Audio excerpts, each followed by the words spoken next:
सभी को नमस्कार। मैं कौशल कुमार और स्वागत है आपका हमारे चैनल स्टडी विद कौशल में। आज हम लोग हिस्ट्री का दूसरा टॉपिक पढ़ने जा रहे हैं जिसका नाम है सिंधु घाटी सभ्यता। इसी को हड़प्पा सभ्यता भी कहते हैं। तो ये हिस्ट्री का दूसरा टॉपिक है और इससे पहले हम लोग इंट्रोडक्शन टॉपिक में पाषाण काल वगैरह पढ़े थे और इसके बाद जो वीडियो आएगा उसमें हम लोग पढ़ेंगे वैदिक सभ्यता। तो हिस्ट्री को हम लोगों ने 3 पार्ट में डिवाइड किया था। समझा था कि प्रागैतिहासिक काल क्या होता है, आद्य ऐतिहासिक काल क्या होता है और ऐतिहासिक काल क्या होता है। प्रागैतिहासिक काल में हम लोगों ने पाषाण काल को देखा कि इसका हम लोग को केवल साक्ष्य मिलता है, पुरातात्विक साक्ष्य मिलता है, लिखित साक्ष्य नहीं मिलता है। आद्य ऐतिहासिक काल में क्या है, इसमें हम लोग को पुरातात्विक साक्ष्य भी मिलेगा और लिखित साक्ष्य भी मिलेगा, लेकिन वो साक्ष्य हम लोग पढ़ नहीं पाए हैं। जबकि ऐतिहासिक काल की बात करें तो ये इसमें पुरातात्विक साक्ष्य भी मिला है, लिखित साक्ष्य भी मिला है, उसको पढ़ भी सके हैं। तो आद्य ऐतिहासिक काल में हम लोग का हो जाएगा सिंधु घाटी सभ्यता और ऐतिहासिक काल में वैदिक काल और उसके बाद का सारा आ जाएगा। तो आज हम लोग सिंधु घाटी सभ्यता स्टार्ट करने जा रहे हैं और इसका कालक्रम याद रखिएगा 2350 से 1750 बीसी यानी कि ईसवी पूर्व। ठीक है। तो सिंधु घाटी सभ्यता जो थी ये पहली व्यवस्थित व्यवस्था थी, सबसे पहली।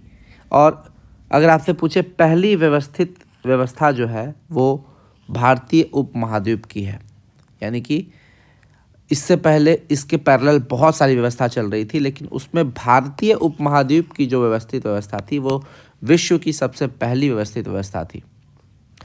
तो हम लोग पढ़ चुके हैं आद्य ऐतिहासिक काल, यानी कि प्रोटो हिस्ट्री जो होता है उसमें हम लोग को पुरातात्विक साक्ष्य भी मिलता है और लेख, अभिलेख, साहित्यिक ग्रंथ, ये सारा चीज़ मिलेगा, अर्थात लिखित साक्ष्य मिलेगा, लेकिन इस साक्ष्य को अभी तक पढ़ा नहीं जा सका और इसी का एग्जाम्पल होता है सिंधु घाटी सभ्यता।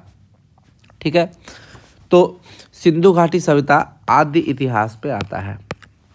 ठीक है। अब देखिए लिपि कैसी थी सिंधु घाटी सभ्यता की, भाव चित्रात्मक, ये आपको याद रखना है। भाव चित्रात्मक लिपि थी, यानी कि इसमें संकेत होते थे, लेटर्स को संकेत के द्वारा लिखा जाता था, यानी कि 400 से 500 संकेत थे सिंधु घाटी सभ्यता के। और इसमें कहीं ईंटों के संकेत मिलेंगे, कहीं मनके, कहीं मृदभांड, कहीं मुहर, और सबसे ज़्यादा मुहर के संकेत आपको मिलेंगे, इसलिए इसको भाव चित्रात्मक कहा जाता है। और जितनी भी मुहर होगी वो सेल खड़ी की बनी होती थी, सेल खड़ी। आप पूछिएगा सेल खड़ी क्या होता है, तो जब हम लोग कोई सांचा बनाते हैं, कोई मूर्ति बनाते हैं, तो उसको एक सांचे में डालते हैं। ठीक है। यहाँ पर कोई लिक्विड डालते हैं, मान लीजिए चांदी की मूर्ति बनाई गई, सोने की मूर्ति बनाई गई, पीतल की मूर्ति बनाई गई, उसको एक सांचा में डालते हैं, सांचा में। ठीक है। और उस सांचा में डालेंगे तो वो सांचा का जो शेप होगा वो मूर्ति उसी का शेप ले लेगी। तो एक मान लीजिए मिट्टी का है, उसके अंदर वो गड्ढा बना है सांचा, तो वो सांचा में अगर हम लोग लोहा डालेंगे, हल्का छेद रहता है आगे, लोहा डालेंगे तो वो उसी सांचा का रूप ले लेगी। लेकिन बाद में वो इस मिट्टी या सांचा से ना चिपके, उसके लिए उसमें सेल खड़ी डाला जाता है। सेल खड़ी चिपकने नहीं देता है। तो थोड़ा सा इस पर सर्च कीजिएगा सेल खड़ी क्या होता है। तो मुहर जो है वो मैक्सिमम सेल खड़ी का बना होता था और जितने भी संकेत थे या मुहर थे वो मैक्सिमम यू आकार के थे। सबसे ज़्यादा आकार किसका था, यू आकार का। और सबसे ज़्यादा चित्र मछली का चित्र मिला है, ये भी प्रश्न पूछा जाता है। ये जो मैं प्रीवियस ईयर क्वेश्चन आपके लिए बनाया हूँ या ये जो मैंने नोट्स बनाया है, ये आपको प्रीवियस ईयर क्वेश्चन भी आपको इसमें मिल जाएगा और नोट्स एक सिस्टमेटिक वे में मिलेगा, एक अच्छे तरीके से मिलेगा, सजा कर मिलेगा। ऐसा नोट्स आपको कहीं जल्दी देखने को नहीं मिलेगा। तो जितने भी मुहर हैं वो यू आकार के हैं और मछली के चित्र सबसे ज़्यादा है। लिखने का तरीका देखते हैं सिंधु घाटी सभ्यता में लिखते कैसे थे। हम लोग तो बाएं से दाएं लिखते हैं। सिंधु घाटी सभ्यता में कुछ लोगों का मानना है कि बाएं से दाएं लिखा जाता है और कुछ लोगों का मानना है कि दाएं से बाएं लिखा जाता है। लेकिन कुछ लोगों का मानना है कि ये दोनों तरीका होती थी सिंधु घाटी सभ्यता में, कि लोग बाएं से दाएं भी लिखते थे और दाएं से बाएं भी। अगर ये दोनों को मिला दिया जाए तो इस शैली को बोलते हैं ब्रूस्टो-फ्रेडन शैली। ब्रूस्टो-फ्रेडन शैली, यानी कि सिंधु घाटी सभ्यता में लिखने का तरीका है ब्रूस्टो-फ्रेडन शैली। ये प्रश्न पूछा जा चुका है, लेकिन कहीं कहीं आपको ये भी मिलेगा दाएं से बाएं। अगर बाएं से दाएं और दाएं से बाएं में अधिक प्रमाणिक कौन है, तो दाएं से बाएं। ठीक है, अगर ब्रूस्टो-फ्रेडन शैली नहीं दिया हुआ है तो 1 और 2 बोथ मार देना है, बोथ, और बोथ नहीं कोई एक ऑप्शन चुनना है तो दाएं से बाएं आप लोग चुनिएगा। याद रखिएगा, खरोष्टी लिपि जो होता है, खरोष्टी लिपि भी दाएं से बाएं लिखी जाती है, और उर्दू भाषा भी आपको दाएं से बाएं लिखी जाती है। तो याद रखिएगा, सिंधु घाटी सभ्यता में सबसे ज़्यादा प्रमाणिक है ब्रूस्टो-फ्रेडन शैली, उसके बाद दाएं से बाएं मारिएगा। अगर ब्रूस्टो-फ्रेडन ऑप्शन में नहीं है, अगर बोथ ऑप्शन में है तो 1 और 2 बोथ मार दीजिएगा, बाएं से बाएं दोनों। देखिए, जिस समय की ये हिस्ट्री है उस समय 4 सभ्यताएं आपको याद रखना है, जो कि नदी घाटी सभ्यता है। अगर मान लीजिए बात करते हैं हुआंगहो नदी घाटी में कौन सी सभ्यता थी, तो चीन की सभ्यता। जितनी भी सभ्यता होती है वो नदी के किनारे क्यों पलती है? क्योंकि नदी उनको नहाने का जगह देती है, उन्हें पानी पीने का जगह देती है, और सिंचाई का बहुत सारी चीज़ों का मिलता है आपको चीज़ उससे। तो कहीं ना कहीं नदी जीवन का आधार है, बेस है, बिना उसके आप कुछ भी नहीं कर सकते। इसलिए जितनी भी सभ्यताएं पलती थी वो नदी के किनारे ही पलती थी। तो जैसे हुआंगहो नदी घाटी, इसके किनारे चीन की सभ्यता पली। सिंधु नदी घाटी के किनारे हड़प्पा सभ्यता या सिंधु घाटी सभ्यता भी बोल सकते हैं, ये पली। दजला फरात या इसी को यूफ्रेटस टिग्रिस सभ्यता जो है, ये इसके किनारे मेसोपोटामिया की सभ्यता या सुमेरिया या इराक की सभ्यता पली। सुमेरिया जो है इसको कहा जाता प्रथम लिपि निर्माता। सुमेरिया ने सबसे पहले लिपि दिया, और सुमेरिया की लिपि का नाम क्या था? क्यूनोफॉर्म लिपि। क्यूनोफॉर्म था ना, हाँ, क्यूनोफॉर्म लिपि। एक बार देख लीजिएगा आप लोग, ठीक है। नील नदी के किनारे मिस्र की सभ्यता पली, और नील नदी का वरदान मिस्र को कहा जाता है। ठीक है, आगे बढ़ते हैं। हड़प्पा इन सब में सबसे बड़ा और सबसे ज़्यादा विकसित था। इसमें जो आपका हड़प्पा सभ्यता है ये मोस्ट डेवलप्ड था, सबसे ज़्यादा डेवलप्ड यही था। इसको सिस्टमेटिक तरीके से बनाया गया था। हड़प्पा के बाद हम लोग पढ़ेंगे वैदिक सभ्यता, लेकिन याद रखिए दोनों में अंतर क्या है। हड़प्पा सभ्यता को हम लोग कहते हैं शहरी, जबकि वैदिक सभ्यता को हम लोग कहते हैं ग्रामीण। देखिए, हड़प्पा सभ्यता आई और पूरी तरह से समाप्त हो गई, उसके बाद आती है वैदिक सभ्यता, लेकिन फिर भी वो ग्रामीण है, लेकिन हड़प्पा सभ्यता शहरी थी। हड़प्पा सभ्यता को अनार्य कहा जाता है, यानी कि आर्य नहीं थे। वैदिक सभ्यता में आर्य लोग आए थे, तो आर्यों की जो सभ्यता थी वो ग्रामीण थी, जबकि अनार्य की सभ्यता हड़प्पा थी वो शहरी थी। हड़प्पा सभ्यता मातृसत्तात्मक होता था, यानी कि महिलाओं को, माताओं को अधिक यहाँ पर विचार किया जाता था, जबकि आर्य की सभ्यता पितृसत्तात्मक थी।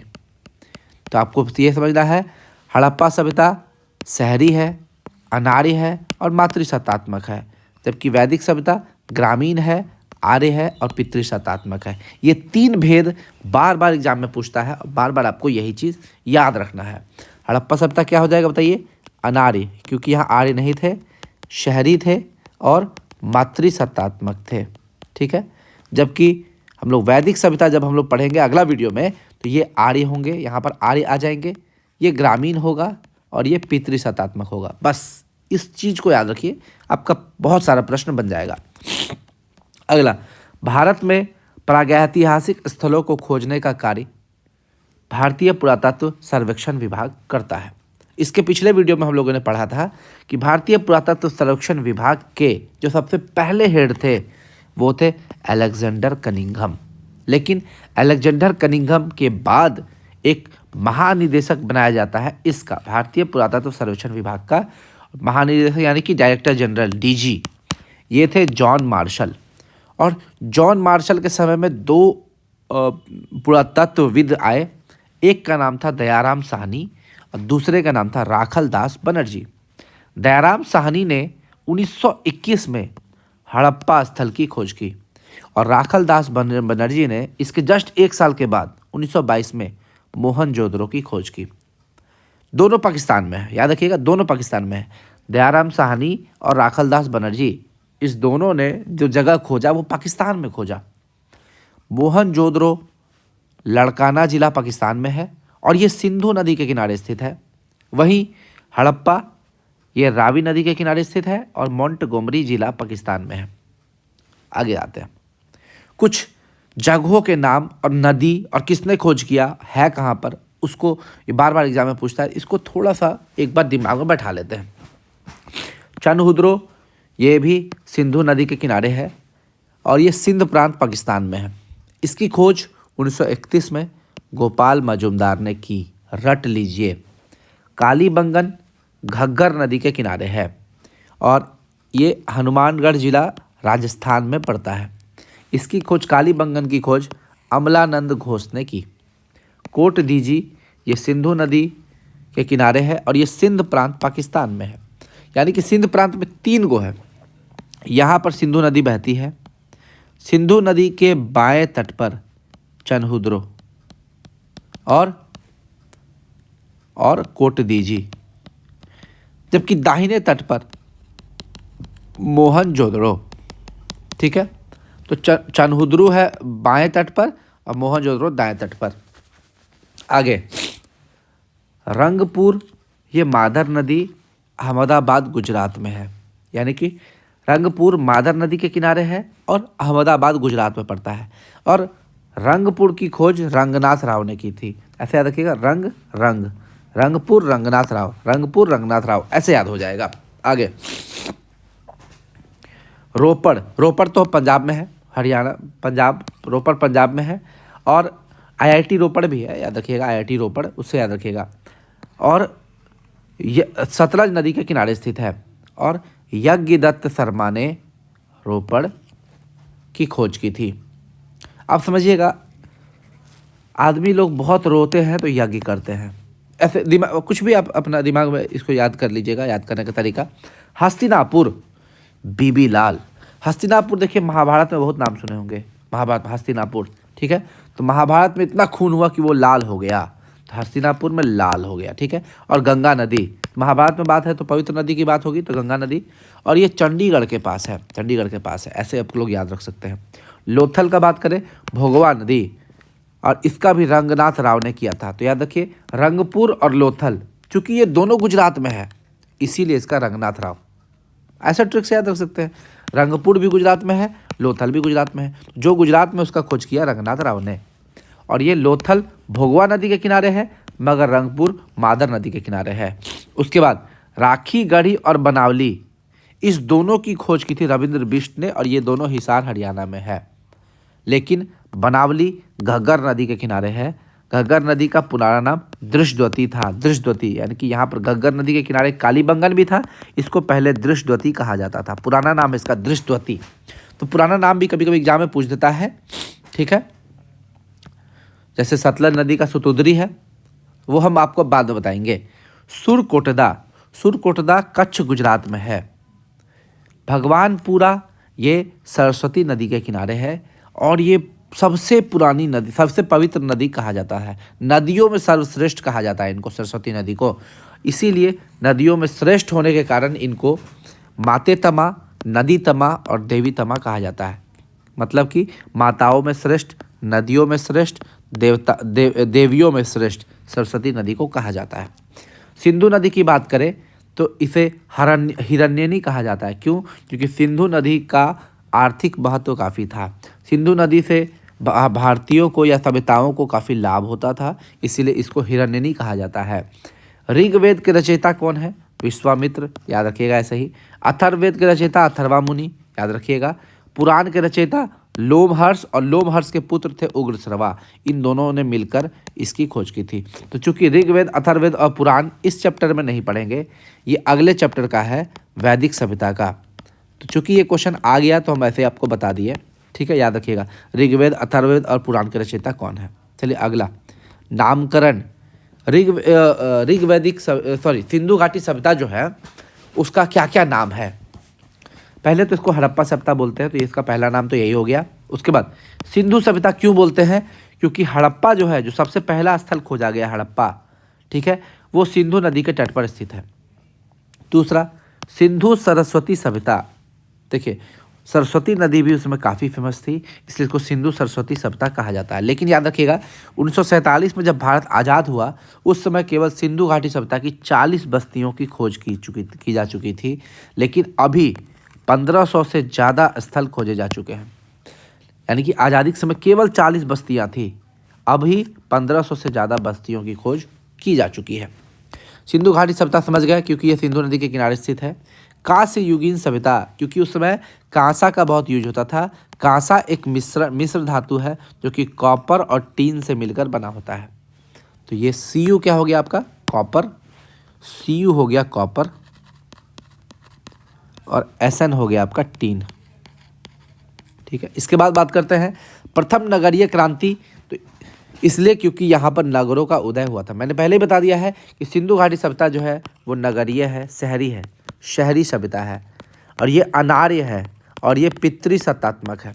इसको आप लोग याद रख लीजिएगा। आगे, कार्बन 14 विधि से इसको 3 पार्ट में डिवाइड किया गया है। यानी कि कार्बन 14 जिसको रेडियो डेटिंग भी बोलते हैं, इस विधि से इसको हड़प्पा सभ्यता को 3 चरण में डिवाइड किया गया है। पहला पूर्व हड़प्पाई चरण जो कि 3500 से 2600 BC तक आता है। परिपक्व हड़प्पाई चरण ये 2600 से 1900 BC तक आता है। उत्तर हड़प्पाई चरण ये 1900 से 1300 BC तक आता है। ठीक है, इस तीनों को मिला के सबसे सर्वमान्य जो है वो 2350 से 1750 BC जो कि DP अग्रवाल के द्वारा दिया गया है। ये चैप्टर जब मैंने स्टार्ट किया तो यहाँ पे मैंने बताया कि सिंधु घाटी सभ्यता 2350 से 1750 BC तक आता है, लेकिन ये एक डाटा है, सबसे ज़्यादा मान्यता है। इसको किसने दिया था, DP अग्रवाल ने दिया था। और DP अग्रवाल की बात लोगों ने सबसे ज़्यादा मानी, सबसे प्रामाणिक माना, कहा कि हाँ इनका कहना सही है। ठीक है, चलिए आगे बढ़ते हैं। DP अग्रवाल की बात को लोगों ने माना। अब देखिए सर मार्टिमा व्हीलर क्या कहते हैं, 2500 से 1500 BC, तो ये भी लगभग वही है। ठीक है, मैके 2800 से 2500 BC, इनका बात तो एकदम ही नहीं माना कोई। बोला कि अरे भाई इतना कम दिन के लिए थोड़ी रहेगा, इनका बात एकदम काट दिया। बोला कि ना ये सही नहीं है। उसके मार्शल ने कहा कि 3250 से 1750, तो ये भी ठीक है। देखिए 3200 ये उस समय का बात है जब पूर्व हड़प्पा के पहले का चरण का बात कर रहे हैं। ठीक है, लेकिन सबसे ज़्यादा मान्यता आपको याद रखना है कि इनका है, DP अग्रवाल 2350 से 1750, और यही हम लोग को एग्जाम में आंसर भी मारना है। सिंधु घाटी सभ्यता जिस समय आई थी उस समय लोगों का क्या क्या मान्यता था। कुछ लोग मानते थे कि ये प्रोटो ऑस्ट्रेलाइड थे यहाँ की जनजाति, कुछ लोग मानते थे ये भूमध्य सागरीय थे, कुछ लोग मानते थे कि ये मंगलॉइड थे, और कुछ लोग मानते थे कि अल्पाइन थे। ऐसा उनका मानना था।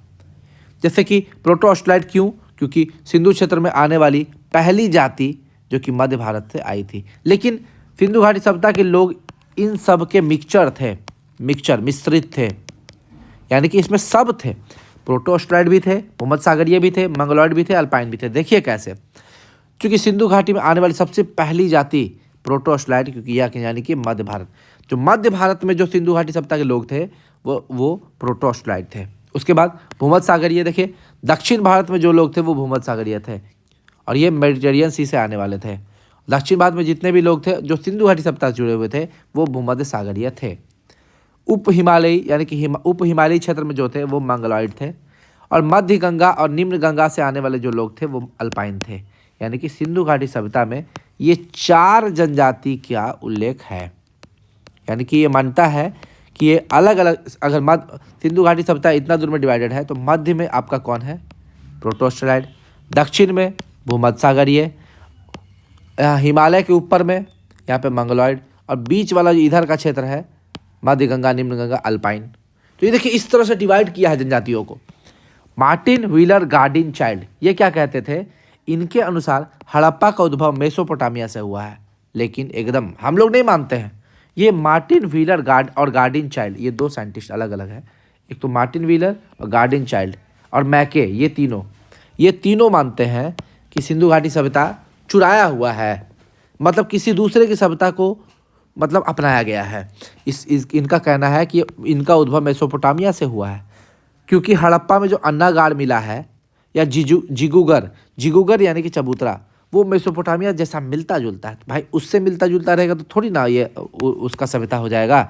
लेकिन जो हमारा देसी मत है वो इस फैक्ट का खंडन करता है। वो बोलता नहीं, आप गलत हैं, आपको रुकिए हम गलत साबित करते हैं। कैसे गलत साबित करेंगे देखिए, अगर हम लोग इसका कंपैरिजन करें मेसोपोटामिया और हड़प्पा का, तो देखिए मेसोपोटामिया की जो लिपि है वो कीलाक्षर लिपि है, जबकि हड़प्पा की लिपि भाव चित्रात्मक है। हम बताए थे यहाँ पे 500 संकेत है।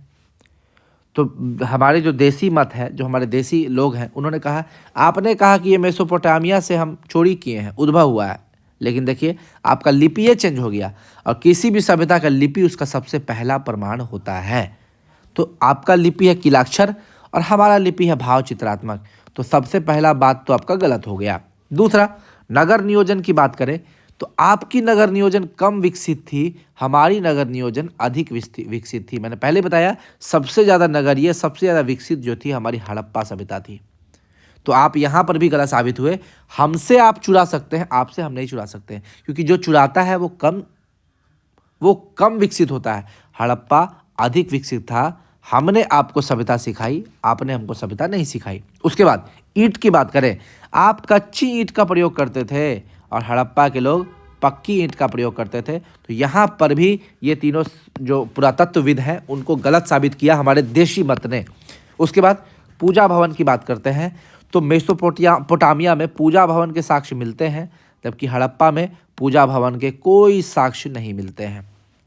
उसके बाद मेसोपोटामिया में मुहर बेलनाकार होती थी और हड़प्पा में मुहर जो है वो चौकोर होती थी, चरखुट।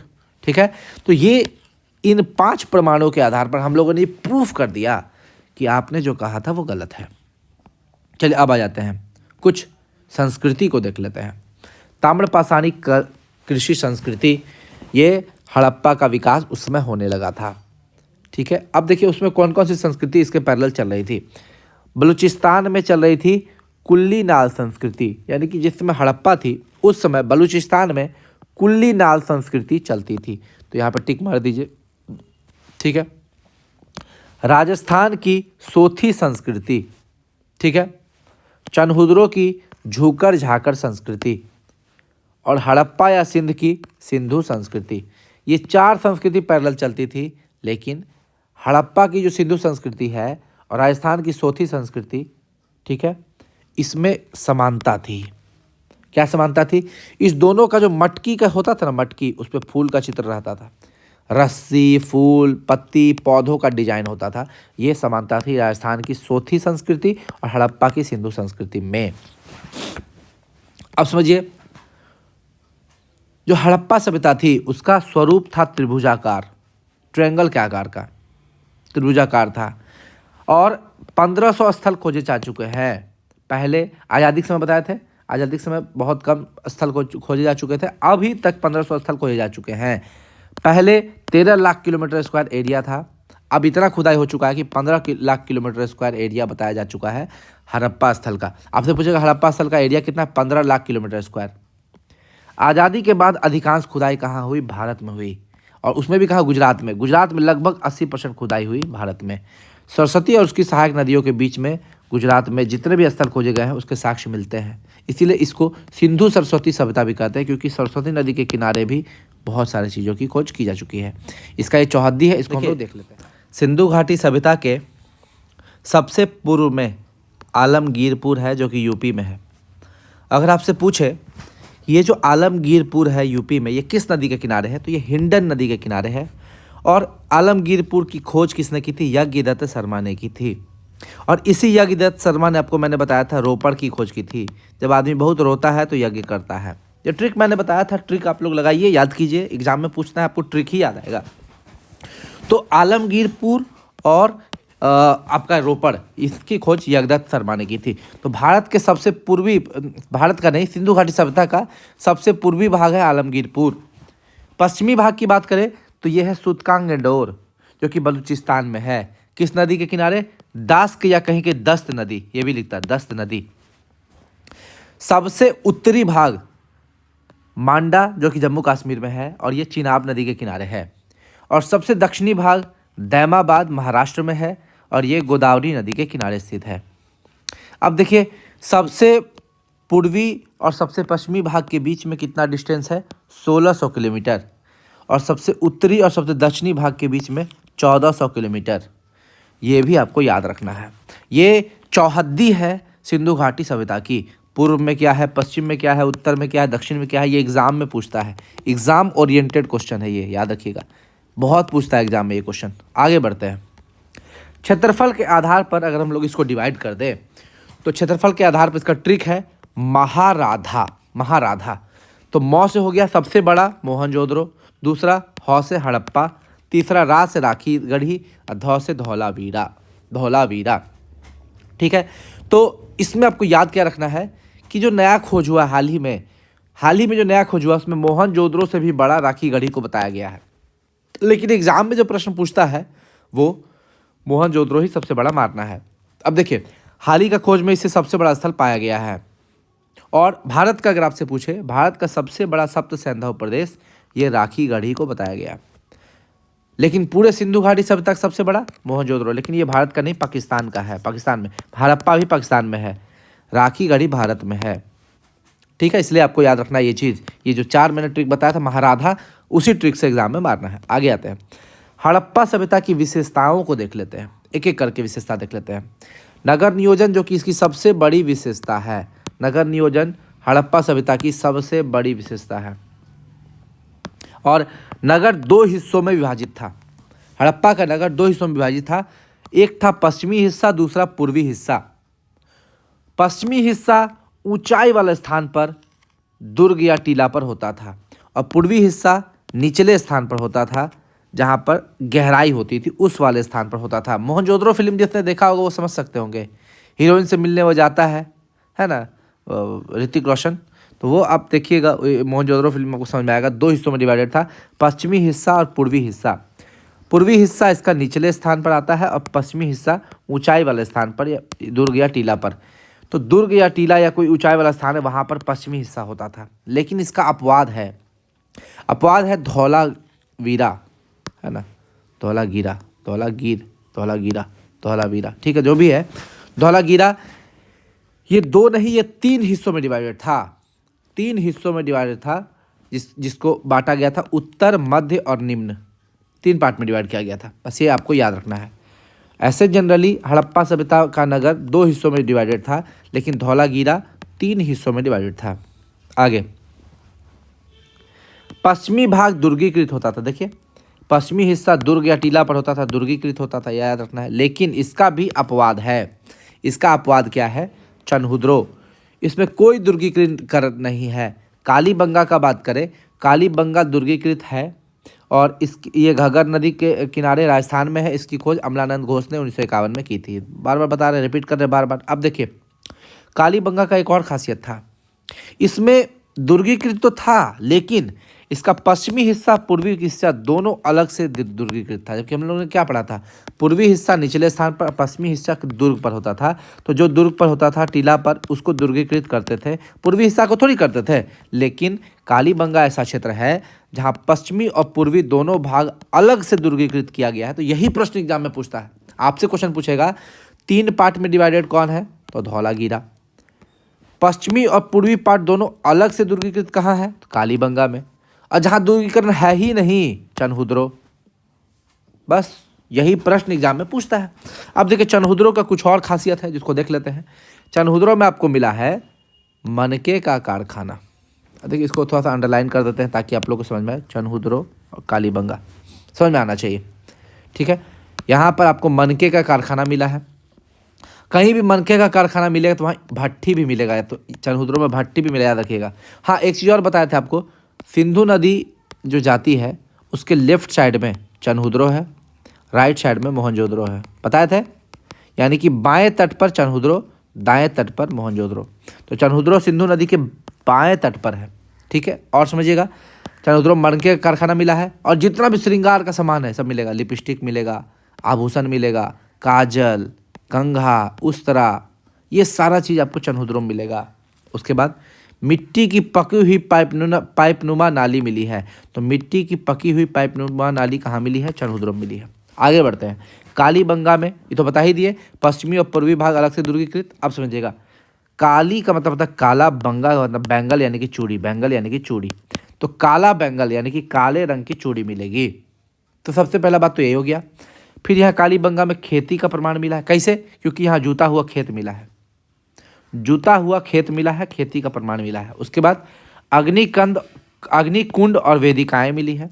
ठीक है, वेदिकाएं जहाँ यज्ञ होती है।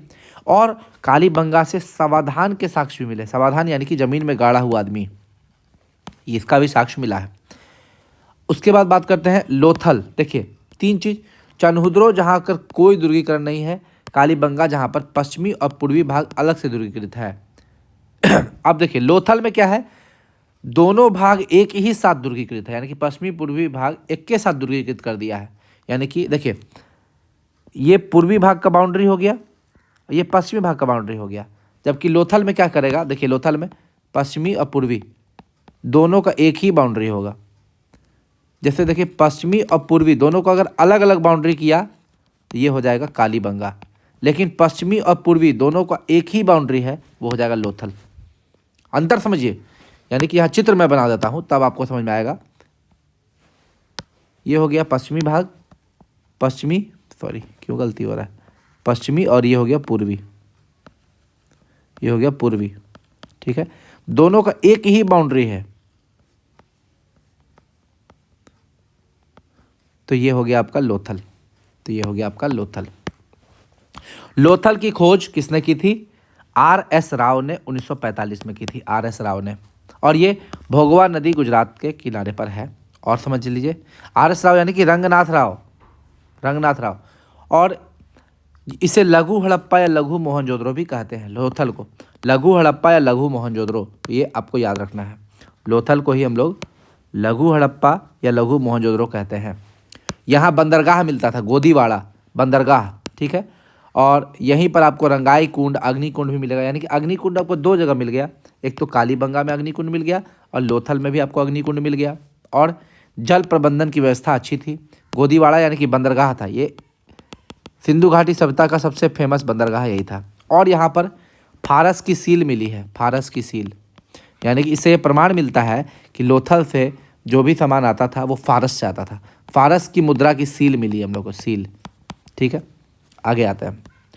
तो ये दो चीज़ हम लोग पढ़ लिए। नगर नियोजन 2 हिस्सों में डिवाइडेड था, लेकिन इसका अपवाद था धौलागिरा। पश्चिमी भाग दुर्गीकृत होता था, लेकिन इसका भी अपवाद मिल गया। चन्हुद्रो में कोई दुर्गीकरण नहीं है, ना तो पश्चिमी ना पूर्वी।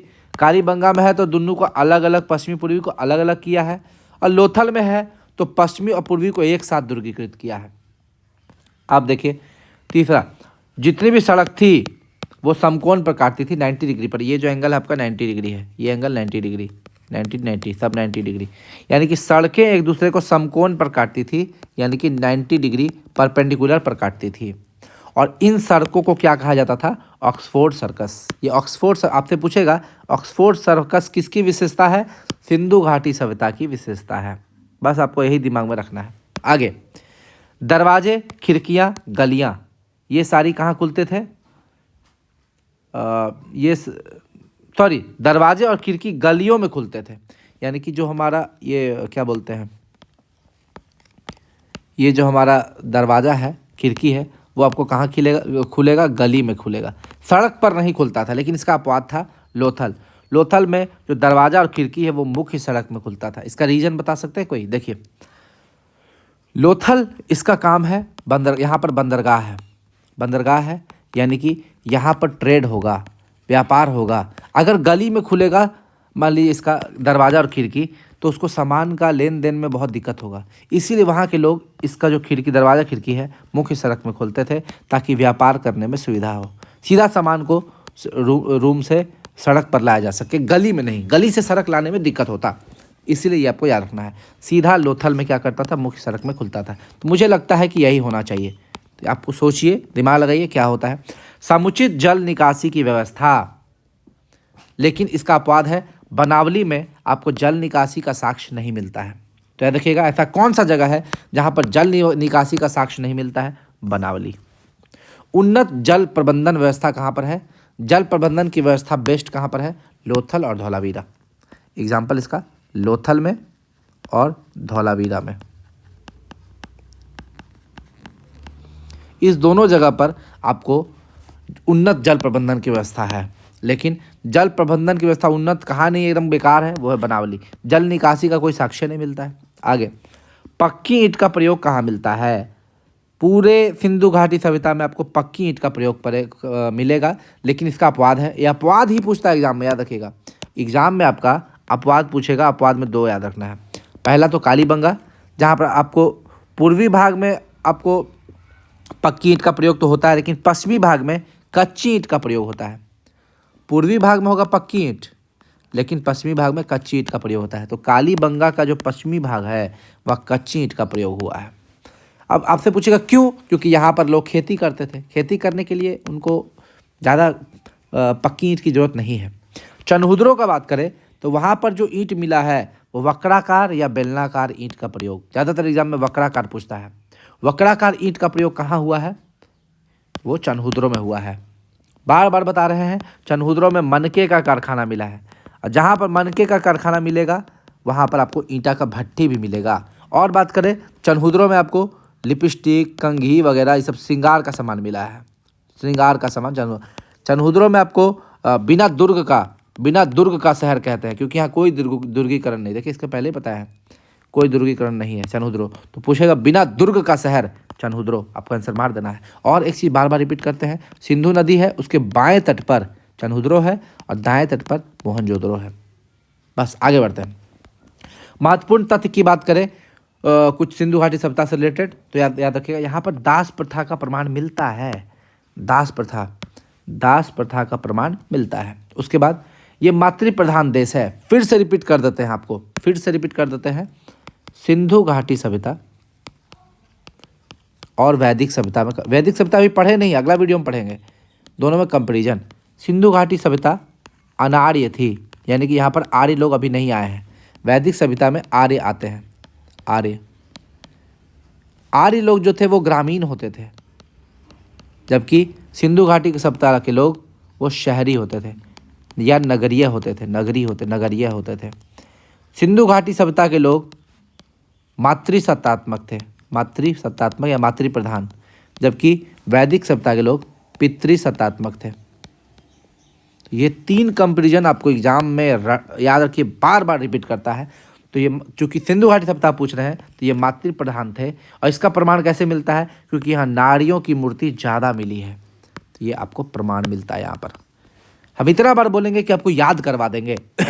सती प्रथा का भी वर्णन यहाँ पर आपको मिलेगा। सती प्रथा का वर्णन मिलेगा, प्रमाण मिलेगा। क्यों? देखिए, कहीं लोथल में 3 युगल समाधान आपको एक साथ मिला है। युगल यानी कि कपल, यानी कि लड़का और लड़की दोनों को साथ में दफनाया गया है। जलाया नहीं गया, दफनाया गया, याद रखिएगा। तो दफनाने का साक्ष्य भी है वहाँ पर लोथल में आपको, और कालीबंगा में। लोथल में आपको 3 युगल समाधान मिला है एक साथ। यानी कि आप सोचिए कि पुरुष अगर मर गया तो क्या उसके बाद महिला को भी उसी में गाड़ दिया जाएगा? ऐसा तो नहीं है कि पुरुष को गाड़ दिया, उसके बाद 10 साल बाद महिला मरी तो फिर से उसका कब्र खोद के उसमें पुरुष को डालेगा, ऐसा नहीं है। तो कहीं ना कहीं ऐसा हो सकता है कि 3 पुरुष मरा तो महिला भी बोली कि नहीं मैं भी उसमें मर जाऊंगी, महिला भी मर गई और वो उसको उसी में दफनाया गया। तो कहीं ना कहीं इसमें सती प्रथा का प्रमाण मिलता है। कालीबंगा में 1 युगल समाधान मिला है। आगे बात करते हैं। सिंधु सभ्यता के लोग शाकाहारी और मांसाहारी दोनों होते थे, याद रखना है। आभूषण के भी शौकीन थे उस समय, जैसे सोना, चांदी, माणिक्य, सीप, मिट्टी, हाथी दांत, इन सारे के सबूत मिले हैं। हाथी दांत का पैमाना कहाँ से मिलता है? पूछता क्वेश्चन, हाथी दांत का पैमाना। चलिए यहाँ लिख देते हैं क्वेश्चन पर। हाथी दांत का पैमाना मिलता है लोथल में। ये प्रश्न एग्जाम में इतना बार पूछता है कि बता नहीं सकते हैं। हाथी दांत का पैमाना कहाँ मिल, देखिए, पैमाना वहीं मिलेगा जहाँ पर नापतौल होगा, वहीं पर होगा जहाँ व्यापार होगा, वहीं होगा जहाँ बंदरगाह होगा। ठीक है। तो लोथल में नापतोल तो भाई पैमाना से ही कीजिएगा ना, तो हाथी दांत का पैमाना है लोथल में। चलिए आगे बढ़ते हैं। जीवन निर्वाह की बात करें तो जीवन निर्वाह कृषि पर डिपेंडेंट था, पशुपालन पे था, शिल्प पे था और व्यापार पे था। 4 चीज़ थी जिनसे लोग जीवन निर्वाह करते थे, कृषि, पशुपालन, शिल्प और व्यापार। शिल्प का बात करें तो देखिए, शिल्प में देखिए ये आपको मिला है दर्पण, मिरर मिला, मिरर दर्पण। तो दर्पण का जो ये आउटर वाला पार्ट है, अभी हम लोग किसका बनाते हैं, प्लास्टिक का, लेकिन उस समय तांबा का था। देखिए कितना अच्छा डेवलप्ड है भाई, डेवलप्ड है। सुई की बात करें तो हाथी दांत का सुई मिला है। अभी हम लोग किसका, मेटल का सुई बनाते हैं, उसमें हाथी दांत का सुई, शरीर में गड़ जाएगा, कोई इन्फेक्शन होने का डर नहीं। कंघी भी आपको हाथी दांत का मिला है। तो याद रखिए हाथी का दांत यहाँ आभूषण भी बनता था। सुई मिल रहा है, कंघी मिल रहा है, हो सकता है सजाने वजाने का कोई चीज़ भी हाथी दांत का मिल जाए। व्यापार की बात करें तो समकालीन सभ्यता से सिंधु घाटी सभ्यता के लोग व्यापार करते थे। उसमें समकालीन बताए थे कौन था, मेसोपोटामिया, चीन की सभ्यता, ये सारी समकालीन सभ्यता, सुमेरिया की सभ्यता, ये सारे उस समय के समकालीन सभ्यता थे। वहाँ से वो लोग व्यापार करते थे। सबसे ज़्यादा व्यापार करते थे मेसोपोटामिया से। उस समय मेसोपोटामिया के शासक थे सारगोन। और कैसे पता चला कि मेसोपोटामिया से व्यापार करते थे, तो अभिलेख था, एक अभिलेख मिला है, जिस अभिलेख में सिंध को बोलते थे मेलुहा, सिंध को मेलुहा बोलते थे। तो इससे पता चलता है कि मेलुहा मतलब है, मेलुहा नामक जगह है जिसको, जो सिंध है वहाँ से व्यापार होता है। उसके बाद दिलुमन किसको बोलते थे, फारस की खाड़ी को। अब फारस की खाड़ी का सील कहाँ से मिला है, लोथल से मिला है। लोथल यहाँ लिख देते हैं, ऐसे करके लिख देते हैं, फारस की सील हम लोग को मिली है, या मुद्रा की सी, फारस की मुद्रा की सील, ये हम लोग को लोथल से मिला है। लोथल भोगवा नदी के किनारे है गुजरात में, और ये एक बंदरगाह है। हाथी दांत का पैमाना भी लोथल से मिला है। रट लीजिए, बार बार बोलिए, रटिए, एग्जाम में यही का प्रश्न पूछेगा। अब देखिए मेसोपोटामिया में 2 जगह है, उर और किस, ठीक है। इस दोनों जगहों से हड़प्पा की मुहर प्राप्त हुई है, यानी कि कहीं ना कहीं हड़प्पा के लोग वहाँ गए, अपना मुद्रा दिए, तब ना वहाँ पर हम लोग को हड़प्पा का मुहर मिला। तो इससे ये मतलब इस सबूत मिलता है कि हम लोग का व्यापार मेसोपोटामिया से था, और सबसे ज़्यादा व्यापार हम लोग का मेसोपोटामिया से ही था। ठीक है, आगे बात करते हैं, निर्यात और आयात की बात करते हैं। निर्यात सूती वस्त्र का, हाथी दांत की वस्तुएं का निर्यात करते थे, यानी कि हम लोग भेजते थे मेसोपोटामिया या विदेश जहाँ भी भेजना हो। लेकिन आयात किसका करते थे, तांबा, सोना, चांदी, टीन और लाजवर्द। अब देखिए तांबा को हम लोग कहाँ से मंगाते थे, खेतरी राजस्थान से। राजस्थान में कौन सी संस्कृति थी, झूकर झाकर, नहीं सॉरी सोझी, हाँ झूकर झाकर संस्कृति कहाँ थी, झूकर झाकर, ये चनहुद्रो, सॉरी हाँ चनहुद्रो में थी झूकर झाकर संस्कृति, जो अभी राजस्थान में पाई जाती है, जो अभी राजस्थान में पाई जाती है। तो खेतरी राजस्थान में से तांबा मंगाते थे। कोलार और हट्टी की खान जो है कर्नाटक में, वहाँ से सोना मंगाते थे।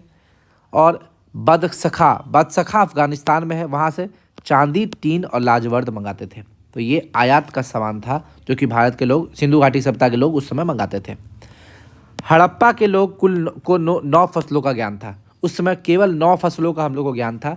जौ थी, गेहूँ, कपास, खजूर, तरबूज, राई, सरसों, तिल। देखिए सरसों और तिल का तो तेल बना लिए, तेल नहीं रहेगा सब्जी कैसे बनेगा, ठीक है। खजूर, तरबूज, देखिए खजूर तरबूज उस मौसम में खाया जाता है जब मौसम थोड़ा सा गर्म होता है, शुष्क होता है। और जौ, गेहूँ, इसका रोटी बन जाएगा। कपास है, कपड़ा बन जाएगा। राई, देखिए इस टाइप का चीज़ का हम लोग को ज्ञान था। मांसाहारी भी होते थे लोग, तो मांस खा लेते थे। अब देखिए आपसे पूछेगा कपास के साक्ष्य कहाँ से मिले हैं, कपास के साक्ष्य मेहरगढ़ से मिले हैं, मेहरगढ़, ठीक है। धान की भूसी का साक्ष्य हम लोग को रंगपुर से मिला है। रंगपुर कहाँ पर, मादर नदी के किनारे। इसका खोज किया है रंगनाथ राव, ठीक है। और लोथल, यहाँ से चावल का साक्ष्य मिला है। तो आपको याद रखना है, ये प्रश्न पूछता है चावल का साक्ष्य। देखो हम लोग को 9 फसल का ज्ञान था, इसमें से कपास का, ये जो कपास है, इस कपास का साक्ष्य मिला है मेहरगढ़ से। धान की भूसी मिली है रंगपुर से, और चावल मिला है लोथल से। बस टिक मार देना, आगे बढ़ते हैं। पशुओं में किस किस चीज़ के बारे में लोगों को जानकारी थी, देखिए यहाँ पर अंडरलाइन कर देता हूँ मैं। गाय की जानकारी थी, बैल, भैंस, बकरी, भेड़, कुत्ता, बिल्ली, हाथी, इसकी जानकारी उसमें थी। लेकिन घोड़ा का प्रमाण नहीं था। ये पहले के बुक में लिखता था घोड़ा का प्रमाण नहीं था, लेकिन अब जो है ये इस तथ्य का खंडन किया गया है, घोड़ा का प्रमाण मिलता है। देखिए, सुरकोटदा गुजरात, ठीक है, से घोड़ा का प्रमाण मिला, तो ये तो गलत हो गया। पहले पहले का जो बुक था या 2000 के आसपास जो प्रश्न पूछा जाता था, या 2005 2006, उस बुक में आपको मिलता था कि घोड़ा का प्रमाण नहीं मिलता है। लेकिन अब है ऐसा कि घोड़ा का प्रमाण मिल चुका है। घोड़ा का दांत मिला है राणा घुंडई पाकिस्तान से, तो इसीलिए हम लोग कह सकते हैं कि घोड़ा का प्रमाण अब मिल चुका है, पहले नहीं मिलता था। अब सबसे प्रिय पशु कुबड़ वाला सांड, कुबड़ वाला सांड उसमें सबसे प्रिय पशु था। एक और मिलता था यूनिकॉर्न, एक श्रृंगी बैल, इसको बोलते थे एक श्रृंगी, एक सिंग होता था, दो सिंग नहीं होता था। ये सबसे फेमस था, कुबड़ वाला सांड से भी ज़्यादा। लेकिन कुबड़ वाला सांड पशु ना बोल रहे हैं, और यूनिकॉर्न की तो पूजा होती थी, पूजा होती थी। आगे बढ़ते हैं। ऊंट, घोड़ा और गाय, इसका मुद्रा पर कोई प्रमाण नहीं मिला, लेकिन इसकी हड्डी मिली है। ऊंट, घोड़ा और गाय, इसका हड्डी प्राप्त हुआ है, लेकिन इसका मुद्रा पर कोई प्रमाण नहीं मिला है। इसीलिए लोग कहते थे कि हाँ उस समय हो सकता है घोड़ा का मतलब नहीं होता था, लेकिन इसका मिलता था आपको। आपको क्या बोलते हैं, ऊंट, घोड़ा और गाय का। देखिए यहाँ पर भी आपको ऊंट, घोड़ा और गाय का मतलब जिक्र नहीं, गाय का जिक्र है, लेकिन गाय का अस्थि मिला, हड्डी मिला है, कोई मुद्रा पर कोई प्रमाण नहीं मिला है। उद्योग की बात करें तो उद्योग में वस्त्र उद्योग काफ़ी फेमस है, सबसे ज़्यादा फेमस था। जैसे मोहनजोदड़ो की बात करें तो यहाँ पर लाल रंग का कपड़ा बनता था। और कालीबंगा का बात करें तो ये मिट्टी का जो बर्तन है उस पर सूती कपड़ा का छाप डालते थे वो, कि मिट्टी का बर्तन देखने में सुंदर लगे। तो कहीं ना कहीं वस्त्र उद्योग उसमें काफ़ी फेमस था। लोग कढ़ाई वढ़ाई भी करते थे, याद रखिएगा। मोहनजोदड़ो की बात करें तो मोहनजोदड़ो में पुरोहित की पत्थर की मूर्ति मिली है, पुरोहित की पत्थर की मूर्ति। और ये जो मूर्ति मिली है इस पर तिपतिया अलंकरण है। तो आपसे पूछेगा तिपतिया अलंकरण कहाँ फेमस था, तो ये मोहनजोदड़ो में फेमस था। या मोहनजोदड़ो नहीं दिया है ऑप्शन में तो सिंधु घाटी सभ्यता, ठीक है, इंडस वैली सिविलाइजेशन मार देना है। और तिपतिया अलंकरण में वस्त्र पर कढ़ाई दिखाया गया है, कढ़ाई, साल ओढ़े, कौन, ये पुरोहित को साल ओढ़ते हुए दिखाया गया है। ये जो साल है वो साल तो वस्त्र उद्योग में ही आएगा ना, तो इसको आपको याद रखना है। तिपतिया जो पुरोहित की पत्थर की मूर्ति मिली है जिस पर तिपतिया अलंकार है, वो उसमें दिखाया पुरोहित ने साल ओढ़ा हुआ है जिस पर वस्त्र पर कढ़ाई की हुई है। और ये तिपतिया अलंकरण या साल ओढ़े पुरोहित की मूर्ति कहाँ मिली है, मोहनजोदड़ो में मिली है। आगे बात करते हैं। मिट्टी का बर्तन, कुम्हार जो है वो मिट्टी के बर्तन में चौक का प्रयोग करता था, चौक का। और ईंट के भट्टों का भी प्रमाण मिला है, ठीक है, ईंट के भट्टों का भी प्रमाण मिला है। चनहुदरों में भी मिला है भट्टों का प्रमाण, याद रखिए। मनके का कारखाना मिला था तो वहाँ भट्टा भी मिला था। मापन की बात करें तो ये बड़ा फेमस है। उस समय जिस समय मापन यूज होता था उस समय के लोगों को फुट और क्यूबिक दोनों का ज्ञान था, यानी कि फुट क्या होता है, क्यूबिक क्या होता है, उसका ज्ञान था उन लोगों को। उस समय के जो बाट यूज होते थे, बाट यानी कि अभी जो हम लोग तौलने के लिए बाट यूज करते हैं ना, 1 किलो 2 किलो का बाट, तो वो उस समय का बाट घनाकार था, क्यूबिक था, क्यूबिक था। और बाट के लिए हम लोग उस समय क्या यूज करते थे, देखिए बाट, अभी इसको भी समझ लीजिए। निचले स्तर पर अगर हम लोग बात करें तो द्विभाजन प्रणाली का प्रयोग होता था, द्विभाजन प्रणाली। और ऊपरी स्तर पर दशमलव प्रणाली का प्रयोग होता था। निचले स्तर पर द्विभाजन प्रणाली और ऊपरी सतह पर दशमलव प्रणाली का प्रयोग होता था। ये बाट में प्रयोग होता था, ठीक है। आगे बात करते हैं। हथियार, हथियार उसमें क्या क्या यूज होता था, कुल्हाड़ी, आड़ा, खुरपा, छुरी, बर्छा, ये 5 हथियार जो है वो यूज हुआ था। मूर्ति का बात करें तो मूर्ति में आपको धातु की भी मूर्ति मिली है, मिट्टी की भी मिली है, पत्थर की भी मिली है। धातु की मूर्ति पूछेगा आपसे किस मेथड से बनाई जाती थी, तो लुप्त मोम मेथड या लॉस्ट वैक्स मेथड से बनाई जाती थी। तो अगर ऐसा प्रश्न एग्जाम में पूछ दिया 99% लोग आंसर नहीं मार पाएंगे, बोलेंगे कि सिंधु घाटी सभ्यता की जो धातु की मूर्ति थी वो किस तरीके विधि से बनाई जाती थी, तो लुप्त मोम विधि। 99% लोग को पता ही नहीं होगा ये धातु की मूर्ति, मिट्टी की मूर्ति, पत्थर की मूर्ति मिली है तो ये लुप्त मोम विधि से बनाई जाती थी। पत्थर की मूर्ति काट छाट के बनाई जाती थी। और देखिए जो मिट्टी की मूर्ति मिली है उसमें मानव की मूर्ति ठोस होती थी जबकि पशु पक्षी की मूर्ति खोखली होती थी। बड़ा इंपॉर्टेंट प्रश्न है, ये तीनों आपको याद रखना है। चनहुदरों की बात करें चनहुद्रो में इक्का गाड़ी या बैलगाड़ी बोलते हैं, कांसे की बैलगाड़ी मिली है, इक्का गाड़ी या बैलगाड़ी मिली है। दैमाबाद से कांसे का रथ मिला है, कांसे का रथ मिला है। मुद्राओं पर सबसे ज़्यादा एक श्रृंगी पशु जिसको यूनिकॉर्न बोलते हैं, एक श्रृंगी पशु को क्या बोलते हैं? यूनिकॉर्न। तो जो मुद्रा है, मुद्राओं पर सबसे ज़्यादा एक श्रृंगी पशु यानी कि यूनिकॉर्न की मूर्ति मिली है। मुहर की बात करें तो मुहर पर पशुपति शिव या मोहनजोदड़ो, पशुपति शिव मिला। पशुपति शिव कहाँ मिला है? मोहनजोदड़ो में मिला है, मोहनजोदड़ो में मिला है। शतरंज का खेल भी उस समय फेमस था, यानी कि जिस समय सिंधु घाटी सभ्यता थी उस समय शतरंज का खेल भी होता था। ठीक है, शतरंज का खेल। आगे धार्मिक जीवन की बात करें तो यहाँ पर उर्वरता की देवी की पूजा की गई है। स्त्री के पेट से पौधा निकलने का साक्ष्य इसमें मिलता है। एक चीज़ और समझिएगा कि जो स्त्रियां हैं, उर्वरा की देवी भारत में जो है उसका कंपेरिजन किससे किया गया है? आइसिस। मिस्र में भी सिमिलर है, मिस्र में देवी होती थी आइसिस, आइसिस। उस आइसिस से तुलना की गई है, तुलना की गई है, तो ये भी आपको याद रखना है। यानी कि जो हमारी उर्वरता की देवी है, स्त्री के पेट से पौधा निकलने के साथ, यानी कि जो पूजा होता है महिलाओं का, वो दिखाया गया है। और इसका कंपेरिजन मिस्र में एक देवी है आइसिस, आइसिस से किया गया है। आप लोग एक बार इसमें सर्च मारिएगा कि आइसिस क्या है। ठीक है, आगे बात करते हैं। मातृदेवी की पूजा, मोहनजोदड़ो में पशुपति शिव का प्रमाण मिलता है। ठीक है, जैसे जनरली आपको मोहनजोदड़ो में मातृदेवी की पूजा का साक्ष्य मिलता है, लेकिन मोहनजोदड़ो में एक पशुपति शिव का भी प्रमाण मिला है, पशुपति शिव का भी प्रमाण मिला है। आपसे पूछेगा पशुपति शिव का प्रमाण कहाँ मिला है? मोहनजोदड़ो में मिला है।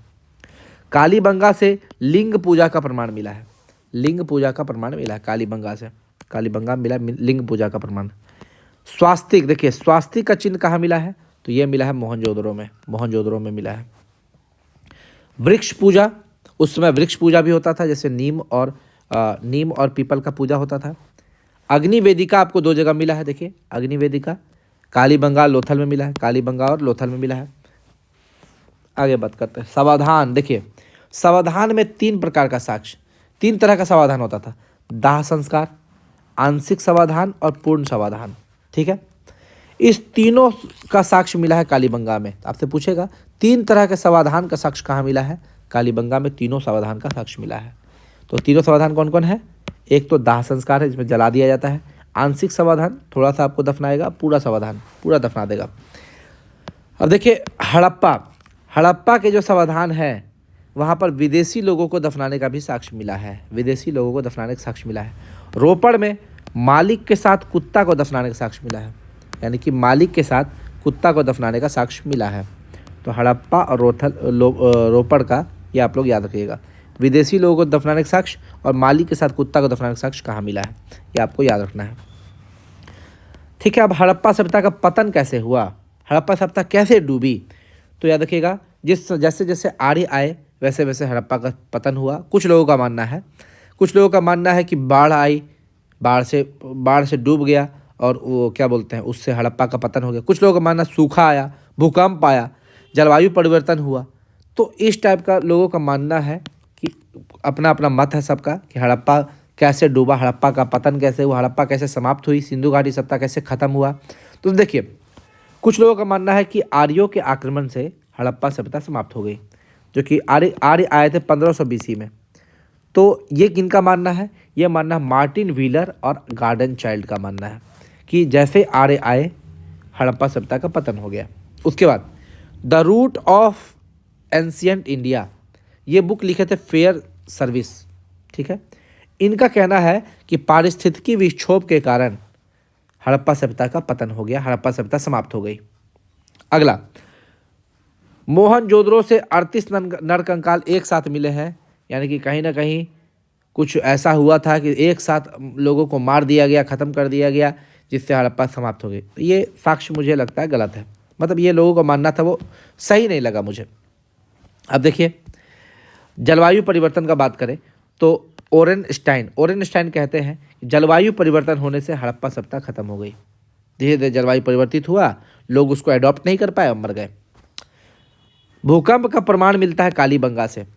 कालीबंगा से मिलता है कि यहाँ पर कभी भूकंप आया था। कुछ लोग मानते हैं कि भूकंप आया और हड़प्पा समाप्त हो गई, तो ये भी गलत है, ये भी सही नहीं है। बाढ़ के द्वारा मोहनजोदड़ो में दिखाया था, देखिएगा बाढ़, देखिएगा बाढ़ के बारे में दिखाया था, मोहनजोदड़ो फिल्म में दिखाया था। तो ये सबसे ज़्यादा लोगों ने माना, ये माना कि सबसे ज़्यादा लोगों ने माना कि बाढ़ आई और हड़प्पा का पतन हुआ। हड़प्पा का ख़त्म होने का रीज़न सबसे बड़ा बाढ़ था। सर्वाधिक लोगों द्वारा इसी को मान्य किया गया है। आपसे एग्जाम में पूछेगा तो बाढ़ ही आपको आंसर मारना है। मैके, लैम्ब्रिक, राइक्सडेल्स, मैके, लैम्ब्रिक और राइक्सडेल्स का कहना था कि बाढ़ के द्वारा हड़प्पा का पतन हुआ है। मोहनजोदड़ो में 7 स्तर बाढ़ का प्रमाण मिलता है, तो ये भी एक साक्ष्य है कि हड़प्पा का पतन कहीं ना कहीं बाढ़ आने से हुआ है। हड़प्पा का कब्रिस्तान किसको बोलते हैं? R37 को बोलते हैं। सिंधु घाटी सभ्यता कैसी थी? अनाड़ी थी, शहरी थी और मातृसत्तात्मक थी, जबकि वैदिक सभ्यता आर्य थी, ग्रामीण थी और पितृसत्तात्मक थी। ये कंपैरिजन आपको कभी नहीं भूलना, हमेशा याद रखना है। चलिए, ये तो था हमारा सिंधु घाटी सभ्यता का ओवरव्यू। अब एक एक करके स्थल को देखते हैं। जैसे मोहनजोदड़ो को देखेंगे, फिर हम लोग इसके बाद आ जाएंगे चनहुदरो को देखेंगे, फिर हम लोग लोथल को देखेंगे, कालीबंगा को, एक एक करके सबको देखते हैं जो इम्पोर्टेंट है। ठीक है, सबसे पहले मोहनजोदड़ो देखते हैं। हड़प्पा तो पढ़ लिए, ऊपर में सब हड़प्पा ही पढ़ रहे थे, हड़प्पा पढ़ चुके हैं। अब आते हैं मोहनजोदड़ो। मोहनजोदड़ो इसकी 1922 में राखलदास बनर्जी के द्वारा खोज की जाती है। मोहनजोदड़ो का अर्थ क्या होता है? एग्जाम में बार बार पूछता है। मोहनजोदड़ो का अर्थ होता है मृतकों का टीला या भूतों का टीला या प्रेतों का टीला। तो आपसे पूछेगा, ज़्यादातर पूछता है मृतकों का टीला। ठीक है, ये सबसे ज़्यादा पूछा जाता है क्वेश्चन। मोहनजोदड़ो सिंधु नदी के किनारे, हम बताए थे, सिंधु नदी के बाएं तट पर चनहुदरो है और दाएं तट पर मोहनजोदड़ो है। बार बार बताते हैं, रट लीजिए। उसके बाद ये है कहाँ मोहनजोदड़ो? पाकिस्तान के सिंध प्रांत का लड़काना जिला यहाँ पर है। ठीक है, क्षेत्रफल और जनसंख्या की दृष्टि से सबसे बड़ा है।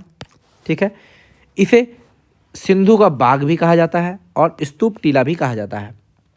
मोहनजोदड़ो का ये उपनाम है। स्तूप टीला क्यों कहा जाता है? क्योंकि इस टीले पर कुषाण काल का स्तूप बना हुआ है।